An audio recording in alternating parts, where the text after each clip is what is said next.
To be human is many things. One of them is to question. And I want to talk today about a very simple idea, the power of a grounded question to take our hearts and our minds from the abstract and the theoretical down to the level of grounded experience. In doing this, I want to make a comparison between the abstract and the grounded, not to say that one is better than the other, but simply where one is appropriate and where one is not. Talking abstractly, looking at any topic, only requires bullet points as a response from us. But the moment we begin to ask a truly grounded question, it will always draw out stories, our own stories and others' stories. Now, it seems fairly straightforward that if we ask a great grounded question and the stories come forth and the insights with them, then we have what we need to begin to approach change, not in contrived ways of programs, but in very natural ways. And so it is in the asking of these questions that we see the possibility of new kinds of change. So that seems straightforward. So what's the problem? The problem, I think, is that we've inherited ways of thinking that work against all three things, that work against us stilling ourselves and being attentive enough to life to find the question, that work against us valuing the stories over our spreadsheets and our systems, that work against us looking for change in quiet and natural ways rather than contriving systems to get there. I think we have actually inherited ways of being and ways of thinking that just work against all of this. There is, I think, for us a certain misplaced, I'd say almost faith in logic and analysis that has become for us over time a faith in systems, in processes, in structures. Let me illustrate what I mean. A CEO was ready to launch a cultural change program. He had his 50 PowerPoint slides ready to go. You know the kind of thing. Vision, mission, values, all that kind of stuff. And in effect, those slides were his answer to the abstract question, what culture do I need here in this great infrastructure company of thousands of people? Now, he wanted my opinion, but instead I asked him a simple, grounded question. Of whom are you proud? Now, the only way to answer that question is to tell a story, and he told a great story, and a second and a third, and we had this lovely collection of wonderful stories of people working right throughout this large organisation, doing work that he was proud of, that was good work, that was brilliant work, where there was innovation, where there was a deep sense of craft and community. And as he told these stories, I then asked him a second question. Do your slides look like those people? Do those people look like the culture you've described in those slides? And the more we talked, the more there was a deep sense of dissonance for him and for me between the slides and the people. Well, that sense of dissonance has been with me for a very long time. I was chronically ill as a child. I was expected to die on several occasions. I had almost no schooling. At night, at home, trying to breathe and stay alive, I found myself contemplating the big questions: time, existence, meaning. I'd go back to school every now and then. Everybody had moved on and nobody seemed particularly interested in those questions. Years later, a professor, in a most unusual way, asked me a great grounded question. I had just failed my first exam in philosophy in grad school. But it was the way that I failed the exam that drew me the invitation to his office. I had written all over the exam paper, critiquing his exam questions and telling him how stupid they were. I had so thoroughly ranted against his exam that I'd only completed half of the exam. And so he invited me to his study. Now, you think of all the things that that man could have said to me. He could have asked me, do I know the rules and procedures of the institution and its exams? He could have spoken to me in this abstract way, but he was a kind man and he was a wise man. And instead, he asked me a great grounded question. Mark, why did you come here? Now, the only way to answer that question is with a story. And for the very first time in my life to anybody, I started to tell in fragments the stories of my life, the chronic illness, the chaotic education, dropping out of university, being a bricklayer's labourer, driving trucks, all the things that had brought me to this strange point of failing this exam with this man. And my sense is that this kind professor could look past just a troubled and troubling student and instead saw the seeds of something I like to call brilliance. I don't mean IQ. I mean the ability of every human being to shine. I think he saw just a little of that. And in the questions that he asked me, and in the stories that I told, and in the friendship that formed for me with him and with several other professors, there came the possibility of a whole lot of new things in my life. I became fascinated with the history of ideas. Fascinated with how ideas shape society and society shapes ideas, whether for good or for ill. Sometime later, in another lot of study, I had another wonderful professor who used to say to me, Western thought is the product of a contradiction. That's what makes it so fascinating. Well, I've been fascinated with that contradiction ever since. I've chased it not only in intellectual history, but I've chased it in the lives of organisations. There's a long history to this. You see, our ability for abstract thinking is a phenomenal gain. It's enabled all the breakthroughs of medicine and science and engineering and so much more. It begins with Plato when he splits the world and splits the soul. Apart from here up, he regards as rational the part that does the reasoning. The bit from here down, frankly, he regards as irrational and irrelevant. Aristotle, his student, tried to clear this up and give a more holistic account of what it was to be human. But in particular, what he gave us was the principles of logic. But Aristotle gave us a caveat with logic, which we seem to have forgotten. Aristotle said that logic will help us with, quote unquote, things which cannot be other than they are.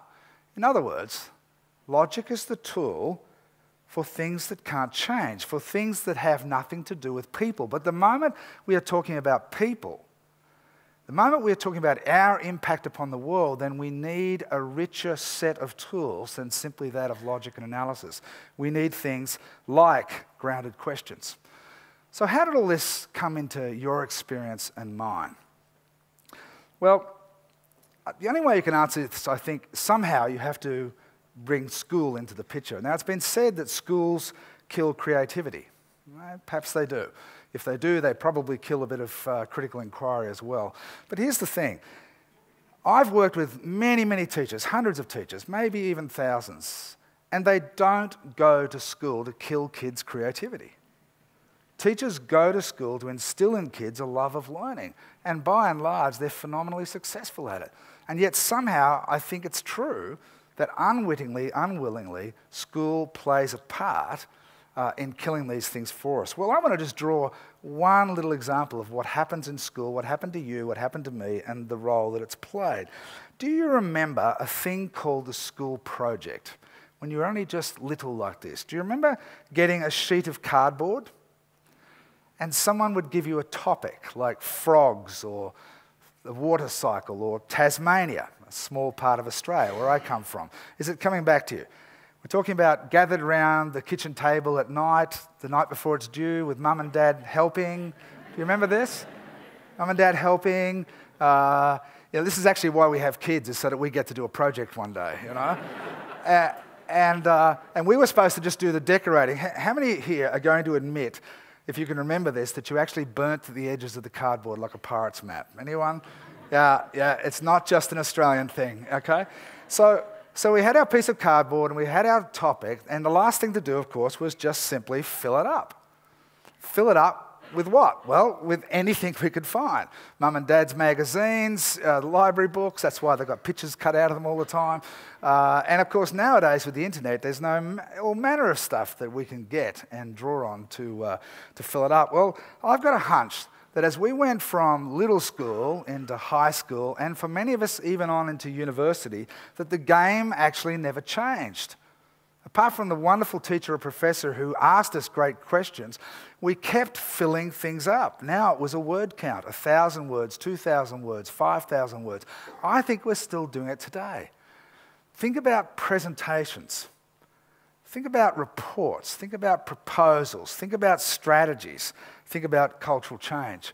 If you think back to my CEO, imagine, in effect, what his slides were was a sheet of cardboard headed cultural change or transformation, and it had anything and everything on there that we think we should say that's best practice in Norway or something. You know, we fill up with these things.